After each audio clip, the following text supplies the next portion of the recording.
을 전했고, 오늘도 이제 기도에 관한 말씀인데, 이 말씀을 통해서 우리가 정말 하나님과 더 가까워지는 방법은 기도밖에 없어요. 우리가 하나님과 대화하고 하나님을 찾고 하나님께 구하고 문을 두드리고 그렇게 기도하는 거, 이 하나님과의 관계, 더 가까워지는 관계가 하나님과의 교제입니다.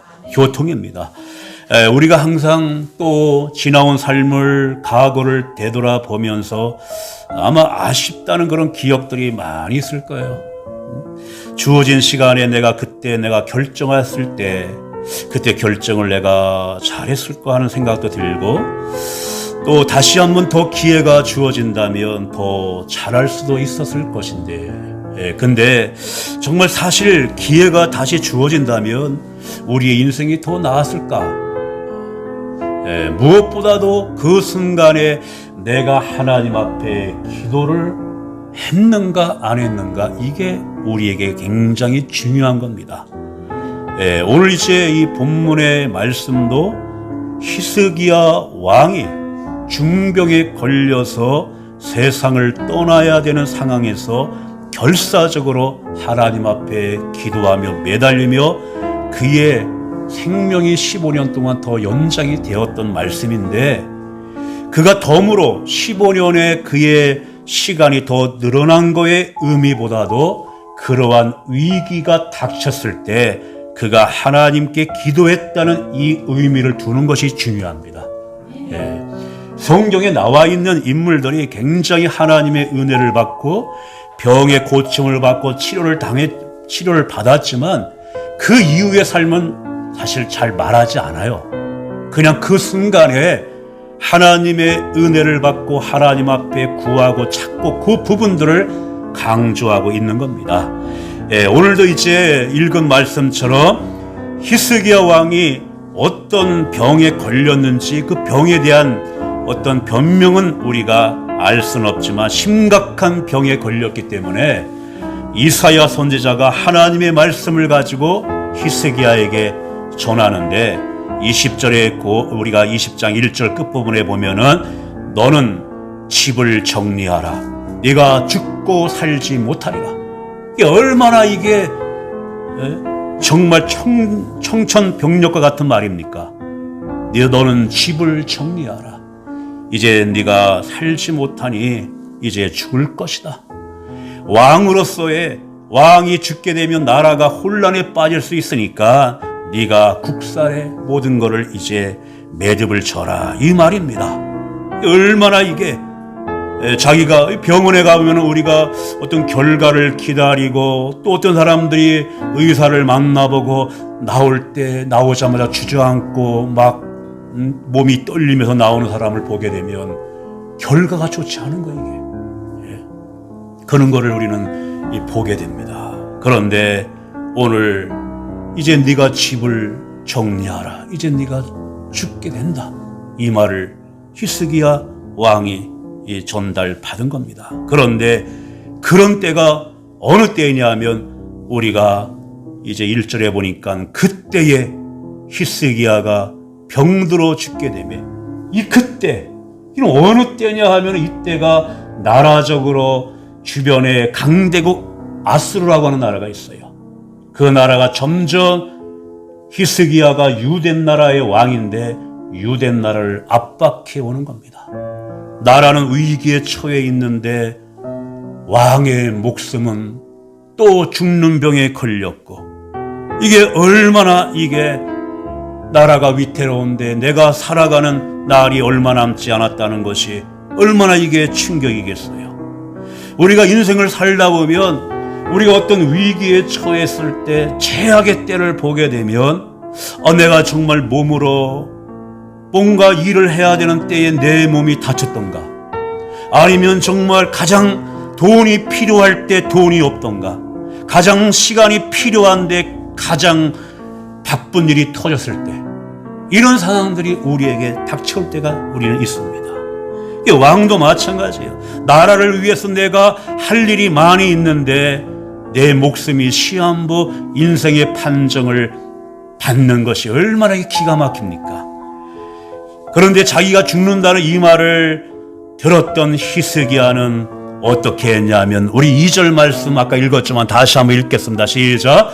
히스기야가 낯을 벽으로 향하고 여호와께 기도하여 이르되 아멘. 자기의 얼굴을 벽으로 향했다고 말합니다. 하나님께 기도했다고 말합니다. 히스기야 왕이 얼마나 서럽고 얼마나 힘든 시간입니까? 왕으로서의 평상시는 자기 주변에 많은 사람에 의해 둘러싸여 있는 왕인데 이제 죽음 앞에 선 순간에는 누구도 함께 할 수 없는 외로운 법이에요. 그래서 이제는 다른 사람이 다 필요 없는 거예요. 이제 나는 벽을 향해서 내가 하나님 앞에 기도한다는 건 뭐냐 하면 이제는 오직 하나님만을 상대할 그런 이제 때가 왔다는 거예요. 오로지 하나님을 향해 간절하게 내가 매달리겠다는 절박하고 간절한 마음인 것입니다. 내가 이제 누구와도 방해받지 아니하고 하나님 앞에 1대1로 서겠다는, 우리가 살아가면서 이런 때가 많이 있어요. 누구의 말도 들어오지 아니하고 사람 만나는 것도 싫어지고 이제 나는 하나님과 1대1로 내가 쓸 수밖에 없는 그런 때가 우리에게는 옵니다. 저도 이제 청년의 때 그런 때를 보냈어요. 그냥 기도원 찾으면서 혼자 기도굴에 들어가서 기도하던 그런 때가 있었어요. 누구도 싫고 사람의 말도 싫고 그냥 하나님과 1대1. 그러나 그때는 정말 내가 기도해도 뭔 기도를 할 줄 몰라가지고 암만 기도하고 눈을 떠도 5분을 못 넘기는 거 이게. 그래서 하나님, 내가 기도할 줄도 모르고 기도하고 싶은 마음은 간절한데 입을 열어서 기도가 안 나오고 이게. 그러다가 그날이 아마 6월 6일인지 내가 굉장히 6월 6일을 좋아해요. 6월 6일이기 때문에 그러면 마태복음의 6장 6절에는 무슨 말씀이 있는가? 혼자 찾아봤는데 이 말씀이 있더라고요. 우리가 주부에 보면 맨 위에 한번 마태복음 6장 6절 한번 읽겠습니다. 시작. 너는 기도할 때에 네 골방에 들어가 문을 닫고 은밀한 중에 계신 네 아버지께 기도하라. 은밀한 중에 보시는 내 아버지께도 갚으시리라. 아멘. 골방에 들어가서 은밀한 중에 기도하라고 예수님이 가르쳐준 말씀이 딱 나오는 거예요. 우리가 때로는 그렇게 하나님 안에 골방에 들어가 문을 닫고 하나님 앞에 기도하는 그 때가 우리에게 있습니다. 그런 기도를 오늘 히스기야도 하나님 앞에 간절하게 기도한 거예요. 벽을 향해서 다른 것을 바라보지 않고 오직 하나님께만 향해서. 그런데 히스기야 이렇게 기도한 것을 보게 되면 우리가 어떤 일이 발생하게 되면 우리는 흔히 그런 생각을 해요. 왜 그 많은 사람들 중에 하필이면 난가? 내가 그렇게 뭘 그렇게 잘못했다고 왜 난가? 그런데 오늘 히스기야가 하나님 앞에 기도하는 자세를 보게 되면 좀 다릅니다. 우리 3절 말씀 한번 읽을까? 3절 시작. 여호와여 구하오니 내가 진실과 전심으로 주 앞에 행하며 주께서 보시기에 선하게 행한 것을 기억하옵소서 하고 히스기야가 심히 통곡하더라. 아멘. 자기가 죽어야 되는 자신의 처지가 부당하다고 억울하다고 그렇게 따지기보다도 그저 내가 하나님 앞에 부끄럽지만 그래도 하나님 앞에 신실하고 정직하게 살아온 나를 기억해 달라고 그 기도를 드려요. 사실 이제 이 히스기야가 유대 나라의 왕인데 다윗 이후에 많은 왕들이, 이제 히스기야는 13대 왕입니다. 많은 왕들이 세워졌지만은 다 교만했고 하나님 앞에 악을 행했던 왕들이에요. 그러나 다윗 왕 이후에 300년 만에 제대로 하나님을 믿는 믿음의 왕이 히스기야 왕이었어요. 히스기야 왕이 행한 업적을 보게 되면 그동안에 하나님의 성전이 더럽혀지고 무너져 있는 그런 모든 것을 다시 한번 청결하게 히스기야 왕이 복구했고, 그리고 예배를 회복했고, 여기저기에 하나님이 싫어하는 산당을 지어서 우상을 섬겼던 모든 산당을 다 쳐부쉈던 것이 히스기야 왕입니다. 그런 왕이 이제 내가 그래도 하나님의 뜻대로 살고자 애쓴 나에게 자비를 베푸시고 그 부르짖음을 버리지 말라고 그렇게 예언하는 거예요. 이런 기도를 보게 되면 사실 아무나 하는 기도는 아닙니다. 그렇게 하나님 안에 하나님의 말씀 중심으로 살아왔던 제가 그런 기도를 사실 드리는 거예요. 그렇다면 우리도 마찬가지입니다. 우리도 정말 그렇게 하나님 앞에 살아가며 위기 앞에 나의 생을 마칠 때 하나님, 나는 그래도 진심으로 하나님을 경외하고 하나님을 찾고 하나님의 법을 지키며 주를 의지하며 나는 그렇게 살아왔습니다. 이렇게 고백하기를 원합니다. 그렇게 우리는 살아가야 됩니다. 그래야지 하나님이 부르시는 그때 그렇게 말하며 우리가 마감을 하는 거예요. 그러니까 우리가 시편에 보면 그 말씀들이 많아요. 우리가 주보본 위에서 두 번째 시편 119편 10절 시작. 내가 전심으로 주를 찾아 싸우니 주의 계명에서 떠나지 말게 하소서. 아멘. 시편에 있는 모든 고백들은 다 이런 고백을 했어요. 그 상황이 좋은 상황이 아니라 힘들고 어려운 상황에 하나님을 찾고 얻어감이 고난 속에서도 하나님을 내가 의지할까 늘 그렇게 살아왔던 그런 시간들입니다. 히스기야 왕이 그렇게 하나님 앞에 나를 기억해달라고 기도하면서 심히 우리가 3절 끝부분에 심히 통곡하더라. 한번 따라 할까요? 심히 통곡하더라. 이 통곡하며 기도했던 히스기야 기도는 단순히 죽음이 그 무서워서 공포 때문도 아니고 한참 나이에 내가 죽어야 한다는 어떤 자기 자신의 어떤 그런 연민의 어떤 서러움에 복받쳐 온 것도 아닙니다.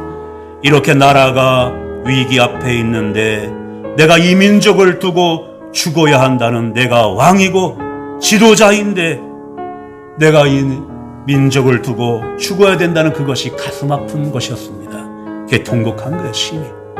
하나님은 정말 그렇게 통곡하며 기도하는 그 기도에 즉각 응답했어요. 항상 하나님은 애절한 기도와 통곡의 기도에는 즉각 응답합니다. 그렇게 히스기야에게 이사야 선지자가 이제 네 집을 정리하라, 네가 죽고 살지 못하리라 말한 그가, 히스기야가 벽을 향해 기도할 때 그 이사야 선지자가 왕궁을 벗어나기 전에 다시 하나님 말씀이 임한 겁니다. 그가 죽지 않고 살아나리라. 우리가 기도하는 순간에 내 문제는 내 손에서 하나님의 손으로 옮겨간다는 걸 여러분 아셔야 됩니다. 기도하는 순간에 그런 역사가 일어나는 거예요. 내 문제, 내 손 안에 있는 내 문제가 하나님의 손으로 옮겨간다는 것. 이게 기도합니다. 기도하는 순간에 이런 역사가 일어납니다. 그리고 이 통곡하고 간절하게 하나님 앞에 통곡하고 기도하는 이 기도는 눈물의 기도인데, 이 눈물의 기도 안에는 반드시 자기의 잘못에 대한 회개의 고백이 반드시 들어가요.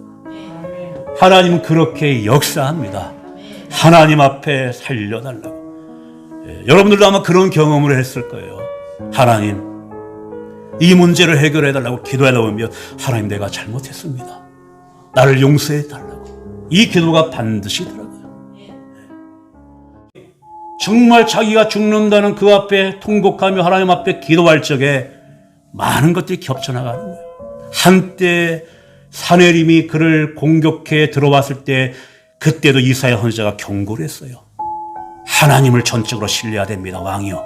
그럴 때 그 경고에도 불구하고 하나님을 신뢰하기보다도 하나님을 믿지 않는 강대국 애굽을 의지했다가 나라가 위태롭게 빠진 것이 있었어요. 그것까지 다 지나가는 겁니다. 하나님, 내가 그때 하나님을 의지하지 아니하고 그 강대국을 의지했던 나의 이 하나님 앞에 불신했던 내 모든 죄를 용서해달라고. 그런 기도까지 다 하는 거예요. 그렇게 하나님 앞에 회개하며 하나님 앞에 간절하게 통곡의 그 기도는 하나님이 움직이기 시작해요. 그런 순간에 하나님이, 그래서 하나님께서 오늘 뭐라고 말씀해 줬냐면 그의 생명을 살리시면서, 우리가 5절 말씀 한번 읽겠습니다. 5절 말씀 시작. 너는 돌아가서 내 백성의 주권자 히스기야에게 이르기를, 왕의 조상 다윗의 하나님 여호와의 말씀이 내가 네 기도를 들었고 내 눈물을 보았노라. 내가 너를 낫게 하리니 네가 3일 만에 여호와의 성전에 올라가겠고. 아멘. 따라서 할까요? 내 기도를 들었고 내 눈물을 보았노라. 신실한 자의 부르짖음과 그리고 가슴을 치며 통회하며 이 회개하는 심령, 이런 모든 기도와 눈물은 하나님이 보고 하나님이 듣고 응답해 주십니다. 하나님께서 그 모든 눈물, 하나님이 가장 원하시는 것은 사실 하나님 앞에 통곡의 눈물이에요. 하나님 모든 눈물을 다 닦아주십니다. 우리가 구약에 오면 그 출애굽 이스라엘 백성들이 애굽에 들어가서 고통당하고 정말 거기에서 서름을 당할 때 하나님 앞에 간절하게 기도할 때 하나님도 모든 것을 다 듣고 그들이 무슨 근심에 쌓여 있는 것을 다 알고 계셨어요. 우리가 주변에 보시면 위에서 세 번째 출애굽기 3장 7절 시작. 내 백성의 고통을 분명히 보고 그들의 감독자로 말미암아 부르짖음을 듣고 그 근심을 알고. 아멘. 얼마나 고통이 심했으면 집에 돌아오면 하나님 앞에 기도할 수밖에 없는 거예요. 하나님 앞에 부르짖고 또 내일을 생각하면 근심이 가득해지고, 그러나 하나님은 그렇게 부르짖는 자의 그 기도를 들으시고 그들의 모든 근심을 하나님이 다 알고 계십니다. 그리고 우리가 살아가면서 힘들어서 흘리는 모든 눈물은 하나님의 병에 다 담겨져요. 우리가 요절 말씀 한번 읽겠습니다. 시작. 나의 유리함을 주께 계수하셨사오니 나의 눈물을 주의 병에 담으소서. 아멘.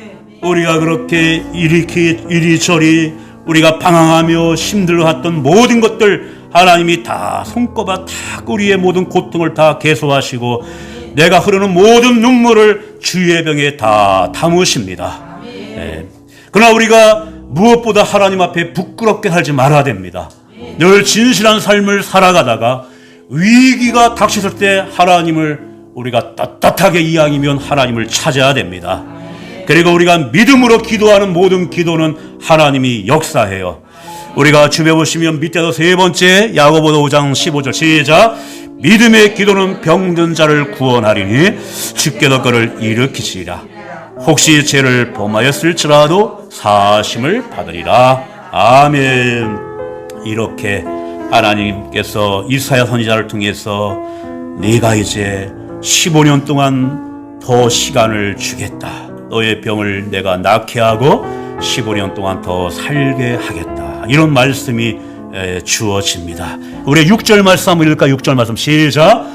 내가 내 날에 15년을 더할 것이며 내가 너와 이 성을 아스로 왕의 손에서 구원하고. 아멘.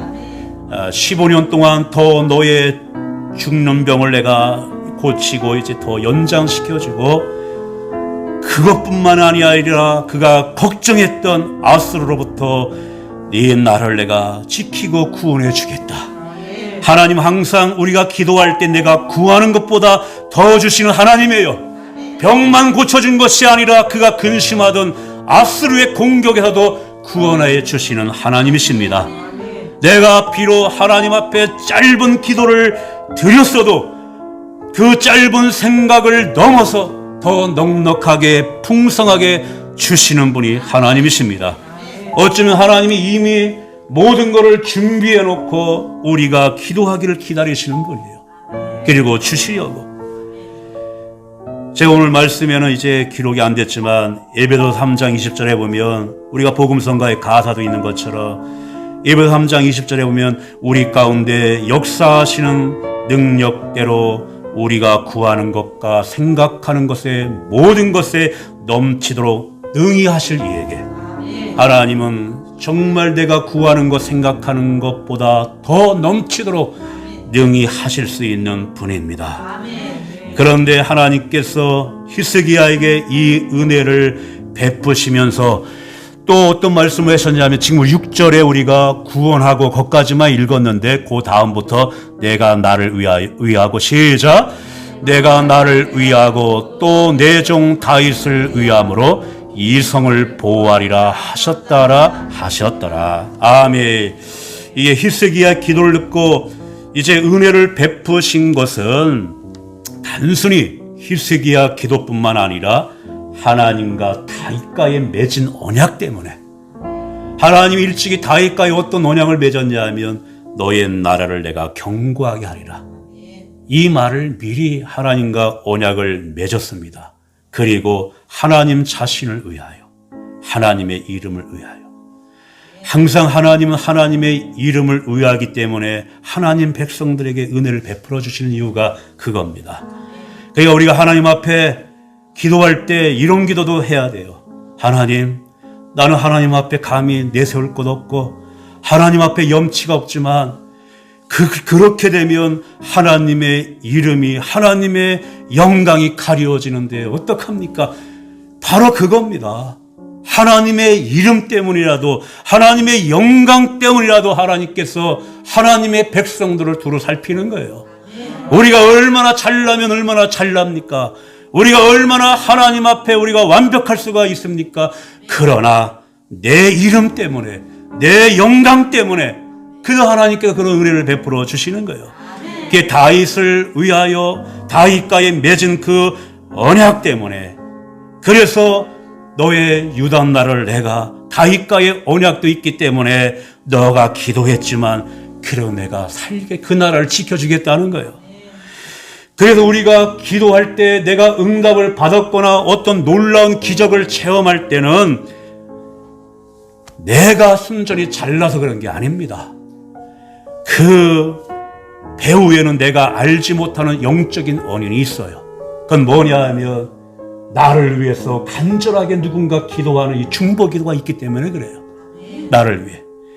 그리고 다윗 왕의 언약처럼 여러분들이 아마 믿음의 1세대, 지금 내가 믿기 시작했지만 저 같은 경우 이제 2세대 지금 믿고 우리 자녀들은 3세대에 지금 믿고 있지만 바로 다윗의 언약처럼 하나님 앞에 헌신과 섬김을 했던 믿음의 조상이 있기 때문에 왜냐하면 뿌린 대로 거두어지는 것입니다. 기도로 뿌리면 반드시 거둠의 역사가 일어나는 거예요. 그러니까 여러분들이 이 후대들을 위해서라도 여러분들이 간절하게 기도해야 됩니다. 그리고 하나님이 그런 모든 것을 누군가 나를 위해 기도해 줬고 누군가 하나님 앞에 헌신하며 섬김의 그 하나님 앞에 그러한 삶을 살아온 자 때문에 내가 그렇게 된 것을 안다면 우리는 감사할 수밖에 없고 우리는 교만해질 수가 없다는 것입니다.